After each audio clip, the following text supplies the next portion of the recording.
We're here celebrating homes for all. We're here celebrating homes for all. And when we celebrate, it means victory is ours. Come on, say it. Victory is ours.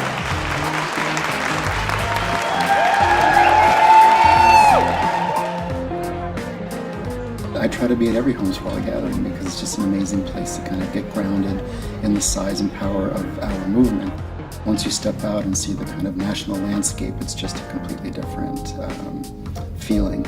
The growth nationally has been really amazing. And you know, on the one hand, that's great. On the other hand, it reflects the fact that the crisis is ongoing and systemic.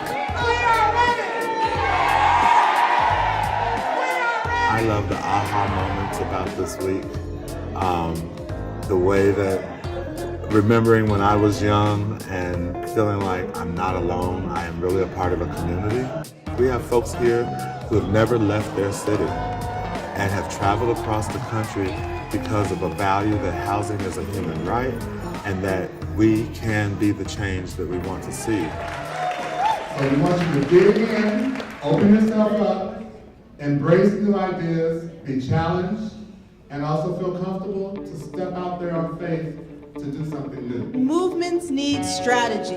Many people have been working diligently to figure out our 10-year strategy. The bigger long-term goal is community control of land and housing, period. That's what we mean when we say homes for all. It's really important to think about the 10, 20-year strategy because as obstacles come along, just like we practice right now, we always have to have some sort of vision, some sort of where are we going to, so as we deviate our plans, we're still going towards the same direction and a direction that we all want. So what we're going to do is think of some victories and events that have happened in your communities. Once you're done, you pick them up on the timelines.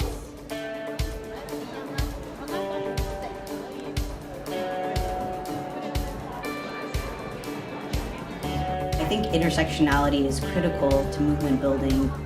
If we want to build a movement, it has to be one that's inclusive, one that people of all different genders, identities, races, experiences can be a part of. And I think that that's one of the reasons why it's exciting to partner with Right to the City and be part of Homes for All campaign. I think it's Audre Lorde that says that we're not single-issue people because we don't lead single-issue lives. In February 2018, tenants with Inquilinas Unidas in Minneapolis launched a rent strike that is still going on in July 2018. This is how we win, is through supporting each other because we know what we need to do and we're doing it. We do believe the people that are most impacted should be at the forefront because you know how you want to fight, you know how we're going to fight, you know what we need to fight.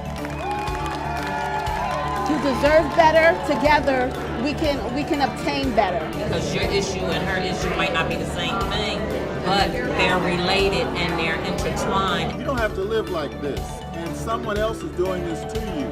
Someone has power over you, you try to take it back. All right. Each one teach one.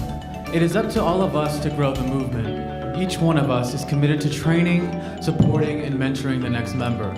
We encourage each other to try new things and learn from each other's successes and mistakes. Yo estoy muy contento por haber logrado.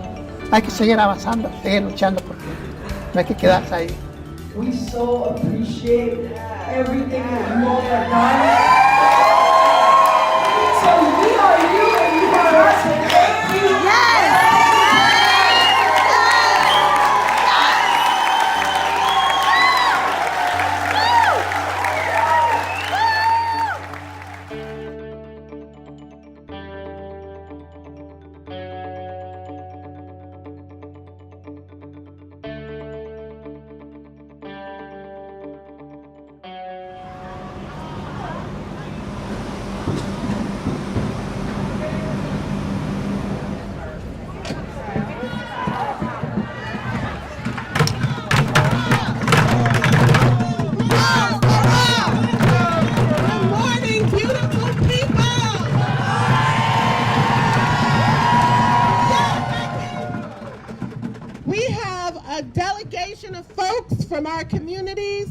are going into City Hall with a list of demands.